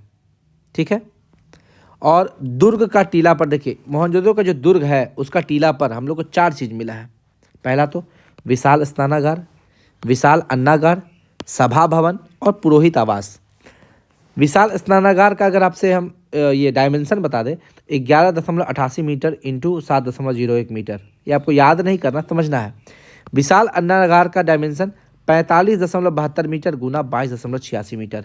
ये सबसे बड़ी इमारत, देखिए 45 मीटर गुने 22 मीटर, बाप रे बाप कितना लंबा होगा। सबसे बड़ी इमारत थी ये विशाल स्नानागार। मार्शल ने इसको क्या कहा? उसमें मार्शल थे, जॉन मार्शल। उन्होंने कहा इसे तत्कालिक विश्व का आश्चर्यजनक निर्माण। उस समय का जो विश्व था, उस समय इतना बड़ा निर्माण कैसे हो सकता था, इसलिए उसको उस समय तत्कालिक विश्व का आश्चर्यजनक निर्माण इसको कहा। विशाल स्नानागार जो था, इसकी फर्श पक्की ईंटों की बनी थी और धर्मानुष्ठान कार्य के लिए इसका यूज होता था। जैसे कि मान लीजिए लोग कहीं पूजा करने जाते, नहाते, तो उसमें धर्मानुष्ठान कार्य जो होता था उसके लिए स्नान करते थे इस स्नानागार में। यानी कि नॉर्मली लोग नहीं नहाते थे, पूजा करने से पहले या धर्म से संबंधित कोई काम करने से पहले, यज्ञ करने से पहले यहाँ पर स्नान करते थे। जैसे आप लोग देवघर जाते हैं तो एक नदी में स्नान करते हैं। ठीक है, तो वो उस टाइप का स्नान है। देवघर में पूजा करने पर एक नदी में पहले स्नान करते हो, वैसा ही है ये। पूजा करने से पहले आपको स्नान करना है, तो ये स्नानागार है। सभा भवन की बात करें तो जो मोहनजोदड़ो की सभा भवन थी वो वर्गाकार थी, 27 गुने 27 मीटर। पुरोहित आवास का बात करें तो स्नानागार के नॉर्थ ईस्ट में, उत्तर पूर्व में, ये पुरोहित का आवास था। और याद रखिएगा, स्वास्तिक का चिन्ह भी मिला है वहाँ पर मोहनजोदड़ो से। और बात करें, मोहनजोदड़ो में सर्वाधिक अभिलेख युक्त मुहरें मिली हैं। अभिलेख युक्त मुहर आपसे पूछे सबसे ज़्यादा कहाँ मिला है? मोहनजोदड़ो में मिला है। और कुबड़ वाले बैल का मुहर भी मिला है। कुबड़ वाला बैल का मुहर आपसे पूछेगा, कुबड़ वाला बैल का मुहर कहाँ मिला? मोहनजोदड़ो। मोहनजोदड़ो में ही पशुपति शिव का साक्ष्य मिला है। पशुपति शिव का। आगे आते हैं, कला और शिल्प की बात करें तो देखिए, अगर हम लोग मेल की बात करें, मेल पुरुष का, तो पत्थर की पुजारी की मूर्ति हम लोग को हड़प्पा से मिली है।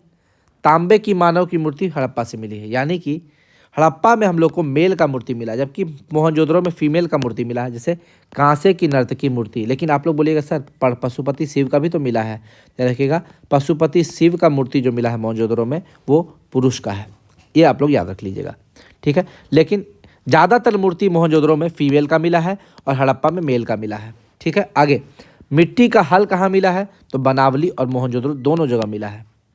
कांसा का बैल कालीबंगा में मिला है, ठीक है, कालीबंगा मिला कांसा का बैल, मिट्टी का हल बनावली और मोहनजोदड़ो में। आगे, मोहनजोदड़ो का जो ऊपरी हिस्सा है उसमें घोड़े की मृण मूर्ति मिली है, घोड़े की मृण मूर्ति। तो देखिए मृण मूर्ति क्या होता है, चिकोड़ी पद्धति से निर्मित होता है, चिकोड़ी पद्धति, तो ये भी पूछेगा आपसे क्वेश्चन, चिकोड़ी पद्धति से निर्मित, और ये सेल खड़ी का बना होता है, सेल खड़ी का। मृण मूर्ति किसका बनेगा, सेल खड़ी का बना होता है, सेल खड़ी को बता दिए हैं, चिपकने नहीं देता है ये। अगर आप किसी सांचा में कोई धातु का चीज़ बनाना चाहते हैं तो वो उसको चिपकने नहीं देगा, वो सेल खड़ी होता है। आगे, मनके का साक्ष्य कहाँ मिला, चनहुदरो में, मनका यानी कि आभूषण, और इसमें सोना चांदी माणिक यानी कि मिट्टी सीप और हाथी दांत का साक्ष्य भी मिलता है। चनहुदरो में आपको मिलेगा बेलनाकार और वक्राकार ईंट का साक्ष्य। मनके का कारखाना दो जगह मिलेगा, चनहुदरो में भी लोथल में भी।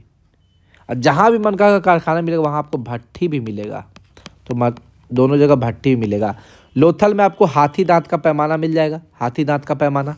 और लोथल में बात करें तो आपको लोथल में ये बंदरगाह है, तो यहाँ पर फारस की सील मिलेगी, फारस की सील, क्योंकि इससे प्रमाण मिलता है कि फारस में हम लोग को व्यापार करते थे। सभी जगह का रोड जो है, तो सभी जगह का दरवाज़ा और खिड़की गली में खुलता था, लेकिन लोथल का जो दरवाज़ा और खिड़की है वो सीधा सड़क में खुलता था। तो ये सब चीज़ है, अगर एग्जाम में क्वेश्चन पूछेगा तो आप फंस जाइएगा, इसीलिए मैं आपको बार बार रिपीट करवा दे रहा हूँ। देखिए मृदभांड, मृदभांड यानी कि मिट्टी की मूर्ति, ठीक है, मिट्टी से बना हुआ चीज़। तो काले व लाल रंग का मृदभांड सबसे ज़्यादा फेमस था सिंधु घाटी सभ्यता के समय। और लोथल के मृदभांड, जो लोथल का जो मिट्टी का जो बना हुआ चीज़ था, उस पर पंचतंत्र जैसी कहानी प्राप्त हुई है। तो ये बड़ा इंपॉर्टेंट प्रश्न है, ये शायद यूपी पीसीएस में पूछा हुआ प्रश्न है कि कहाँ के मृदभांड पर पंचतंत्र की कहानी मिली है, तो ये लोथल आंसर हो जाएगा। आपको ये ऐसा छोटा छोटा तथ्य है जो एग्जाम में आपको फंसा के रख देगा। अगर प्रश्न पूछा तो 90% लोग नहीं बनाएंगे, और आपको बना कर आना है, मैंने एक भी प्रश्न यहाँ छोड़ा नहीं है। उसके बाद बात करें, मुहर की बात करते हैं। यह कला और स्थापत्य कला का सबसे उत्कृष्ट उदाहरण है, ठीक है। आपको लोथल पर की जो मुहर है या मुद्रा है, वहाँ पर आपको फारस का सील प्राप्त हुआ है, तो ये आपको याद रखना है। चूँकि लोथल एक बंदरगाह है, वहाँ पर व्यापार होता था, तो वहाँ पर व्यापार होगा तो विदेशी लोग आएंगे अपना मुद्रा लेके सील, तो इसीलिए वहाँ पर फारस का सील मिला है। तो फारस का सील वाला प्रश्न बड़ा एग्जाम में पूछता है, इसीलिए हम आपको ये टिक मरवा दे रहे हैं। यहाँ का जो मुहर है, भारत का मुहर आपका चौकोर है, सबसे ज़्यादा आपको वर्गाकार मिलेगा और बेलनाकार भी मिलेगा, जो कि फारस का, फारस से जो आता था सील वो बेलनाकार होता था। और एक बेलनाकार सील हम लोग को लोथल पे भी मिला है, जो कि प्रमाण देता है कि वो आपको फारस से हम लोग व्यापार करते थे। अब देखिए हड़प्पा और मोहनजोदड़ो एकदम से दोनों के बीच में 482 किलोमीटर का दूरी है, 482 किलोमीटर की ये जो दूरी है हड़प्पा और मोहनजोदड़ो में, ये कहा जाता है कि ये दोनों जुड़वा बहन है, जुड़वा राजधानी है। पिग्गट महोदय ने क्या कहा कि हड़प्पा और मोहनजोदड़ो ये दोनों जुड़वा राजधानी है। तो आपको जुड़वा राजधानी वाला प्रश्न एग्जाम में पूछा जा चुका है, रेलवे, एनटीपीसी, एसएससी सब जगह ये प्रश्न पूछा है, और ये प्रश्न आपको छोड़ना नहीं है। किसने कहा, पिग्गट महोदय ने कहा हड़प्पा और मोहनजोदड़ो को जुड़वा राजधानी कहा सिंधु घाटी सभ्यता की। आगे आते हैं, तो मोहनजोदड़ो समाप्त हो गया, अब आते हैं चनहुदरो। अब छोटा छोटा टॉपिक है, इसको फटाफट हम लोग कंप्लीट कर देंगे। चनहुदरो जो है 1931 में NG मजूमदार द्वारा इसकी खोज की गई, ठीक है। सिंधु नदी के उत्तर में है चनहुदरो और दक्षिण में है मोहनजोदड़ो, ठीक है।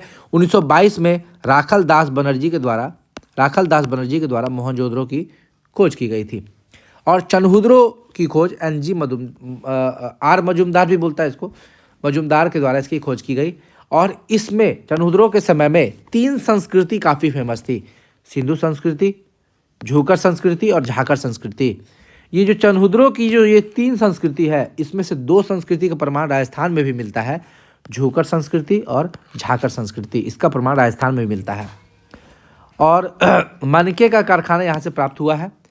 और ये मनके का कारखाना आपको लोथल में ही प्राप्त हुआ, बता चुके हैं पहले ही। जहाँ पर भी मनके का कारखाना मिलेगा वहाँ आपको भट्ठी भी मिलेगी, तो भट्ठी का साक्ष्य भी मिला है। बेलनाकार और वक्राकार ईंट प्राप्त हुए यहाँ से चनहुद्रों से, ठीक है। मनके के साक्ष्य मिले हैं, ठीक है। मनके का कारखाना है, ये मनके का साक्ष्य दोनों अलग है। मनका यानी कि आभूषण, और आभूषण सोना चांदी और मानिकी का होता था। मानिकी में आपको ईंट भी हो जाए, सॉरी हाथी दांत वगैरह हो जाता है।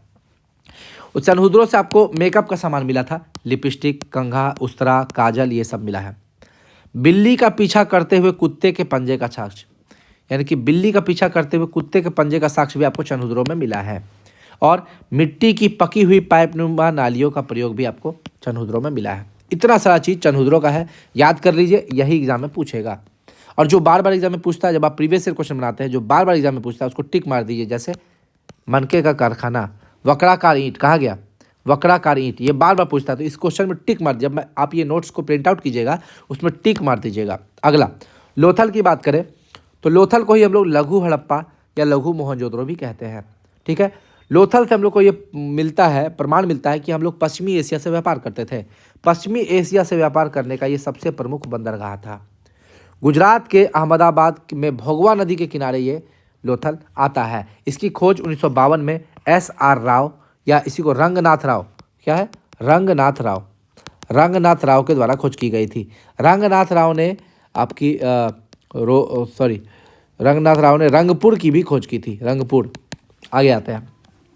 लोथल एक बंदरगाह है, यानी कि गोदीवाड़ा, जहाज का गोदीवाड़ा बंदरगाह। लोथल क्या है, एक बंदरगाह है। और जहाँ बंदरगाह है वहाँ पर जल प्रबंधन की भी व्यवस्था है। मिट्टी के बने हुए नाव के प्रमाण भी वहाँ पर मिलते हैं। आगे लोथल में भी मनका का कारखाना मिला है। देखिए मनका का कारखाना आपको यहाँ पर भी मिला था, चनहुद्रों में भी, और मनका का कारखाना आपको लोथल में भी मिला है। अग्निकुंड मिलेगा, रंगाई कुंड मिलेगा लोथल में। मुहर या मुद्रा पर फारस की सील मिली है, क्योंकि हम लोग फारस से व्यापार करते थे। कैसे पता चला, यहाँ जो मुहर था वो बेलनाकार था। हमारे देश का मुहर होता था चौकोर या वर्गाकार, लेकिन लोथल की जो मुद्रा मिली है वो बेलनाकार मिली है। इससे यह प्रमाण मिलता है कि हम लोग फारस से व्यापार करते थे, ठीक है। चावल का साक्ष्य मिला है यहाँ लोथल से। पक्के रंग का रंगे पात्र मिला है लोथल से। आटा पीसने की पत्थर की चक्की का साक्ष्य मिला है लोथल से। और हाथी दांत का पैमाना मिला है लोथल से। याद कर लीजिए सारा ये जो चुनिंदा पॉइंट है एग्जाम के पर्पज से ये बहुत इंपॉर्टेंट है। आगे कालीबंगा का बात करें तो 1951 में अमलानंद घोष ने इसकी खोज की थी। काले रंग की चूड़ियाँ यहाँ से मिली है। हल से जुते हुए खेत का साक्ष्य यहाँ से मिला है। पूर्वी और पश्चिमी हिस्सा अलग से दुर्गीकृत है, तो फिर से बता देते हैं। चनहुद्रों में दुर्गीकरण है ही नहीं, दुर्गीकरण नहीं है। कालीबंगा का बात करें, कालीबंगा और लोथल, देखिए लोथल कालीबंगा जो है यहाँ पूर्वी और पश्चिमी दोनों अलग अलग दुर्गीकृत किया है। लोथल में क्या है, पूर्वी और पश्चिमी दोनों को एक साथ दुर्गीकृत किया है। ये अंतर आप लोग समझ जाइए। तो यहाँ कालीबंगा में क्या है, पूर्वी और पश्चिमी को अलग अलग दुर्गीकृत किया गया है, जबकि यहाँ लोथल में एक चीज़ छूट गया, पूर्वी और पश्चिमी को एक साथ दुर्गीकृत किया गया है। पूर्वी और पश्चिमी हिस्सा एक साथ दुर्गीकृत।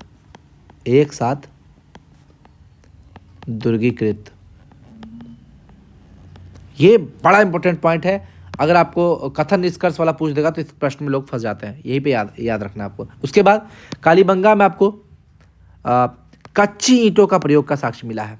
यहाँ पर चबूतरे भी मिले हैं कच्ची ईंट का। लिंग पूजा का साक्ष्य मिला है कालीबंगा में। भूकंप का प्रमाण मिला है कालीबंगा में। अग्निकुंड और वेदिकाओं का प्रमाण भी यहाँ पर मिला है। तो अग्निकुंड देखिए, अग्निकुंड इससे पहले आपको लोथल में भी मिला था अग्निकुंड। आगे बात करते हैं। कालीबंगा में 2 टीले मिले जो सुरक्षा दीवार से घिरे थे। 2 टीले मिले जो सुरक्षा दीवार से मिले थे, बता दिए। पश्चिमी और पूर्वी हिस्सा दोनों दुर्गीकृत था, तो यहाँ 2 टीला मिला, ठीक। आगे बात करते हैं। मृण पट्टिका पर उत्कीर्ण सिंह युक्त देवता की कृति। मृण पट्टिका हम बताए थे। मृण पट्टिका क्या होता था, चिकोड़ी कौन पद्धति था जी उसमें, चिकोड़ी पद्धति कहा गया। मृण मूर्ति था जी।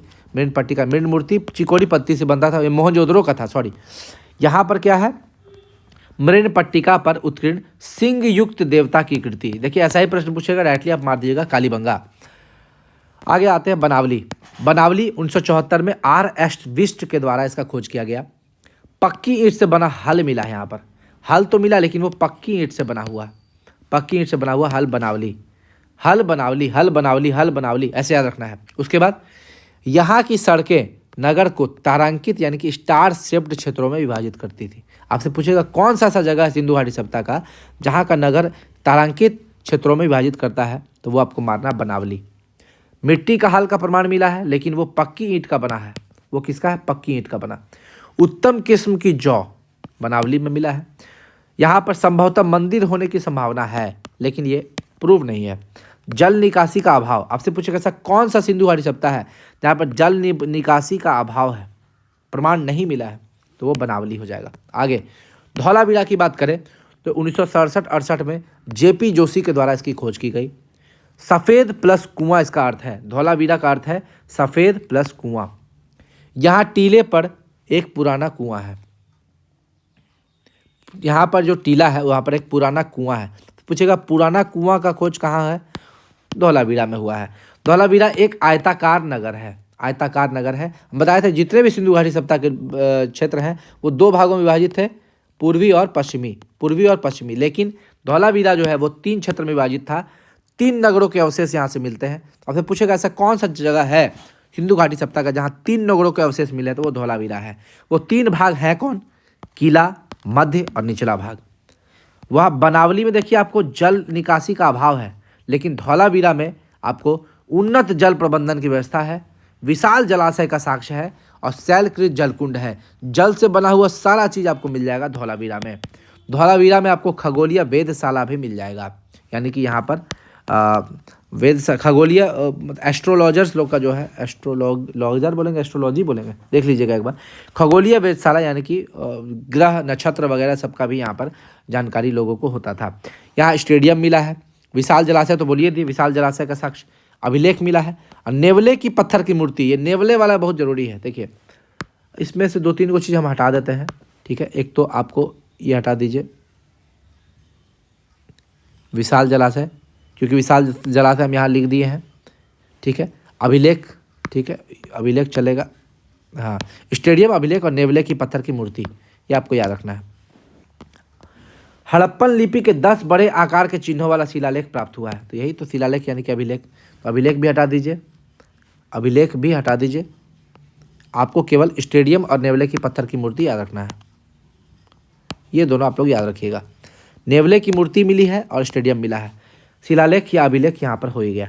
हड़प्पन लिपि के 10 बड़े आकार के चिन्हों वाला शिलालेख या अभिलेख यहाँ पर प्राप्त हुआ है, ठीक है। तो ये हो गया आपको धौलावीरा का। आगे आते हैं कुछ प्रश्न जो प्रीवियस ईयर क्वेश्चन, उसको भी हम लोग ऐड कर दिए हैं। रथ चलाते मनुष्य का साक्ष्य कहाँ मिला है, दैमाबाद। कब्रिस्तान से कलश समाधान के साक्ष्य कहाँ मिले हैं, सूरकोटदा से मिले हैं। वनस्पति अवशेष जैसे चावल, ज्वार और बाजरा, ये रंगपुर सौराष्ट्र से मिला है। याद रखिएगा चावल का साक्ष्य आपको लोथल में भी मिला है, लोथल में भी मिला है। उसके बाद सर्वप्रथम सैंधव निवासी ने कपास की खेती शुरू की, ये प्रीवियस ईयर क्वेश्चन है, रेलवे का प्रीवियस ईयर क्वेश्चन है, PYQ, ठीक है।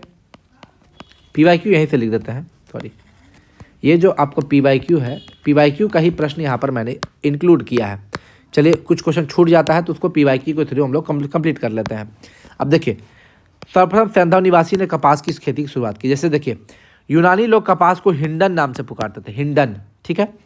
भारत में कपास की खेती का प्रारंभ 3000 BC का साक्ष्य मिला हम लोग को, जबकि मिस्र में कपास की खेती 2500 BC का प्रमाण मिलता है।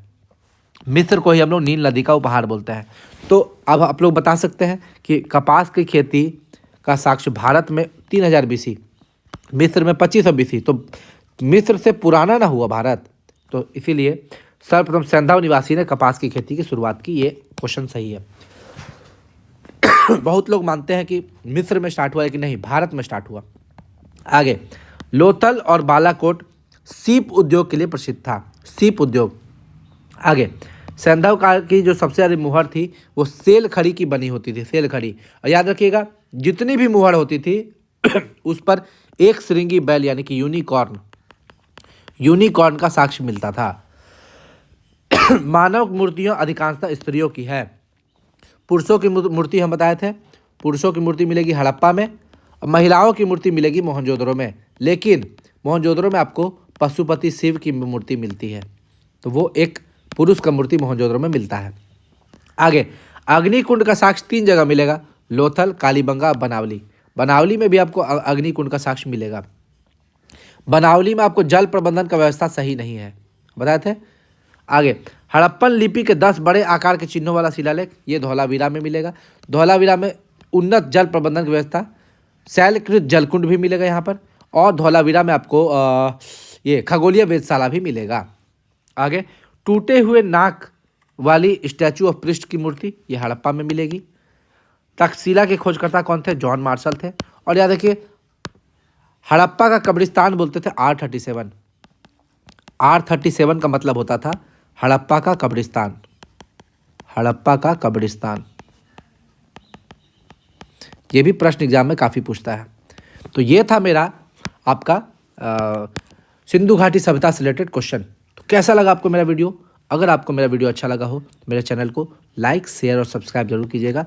ज़्यादा से ज़्यादा लोगों को ये वीडियो फैलाइएगा। धन्यवाद।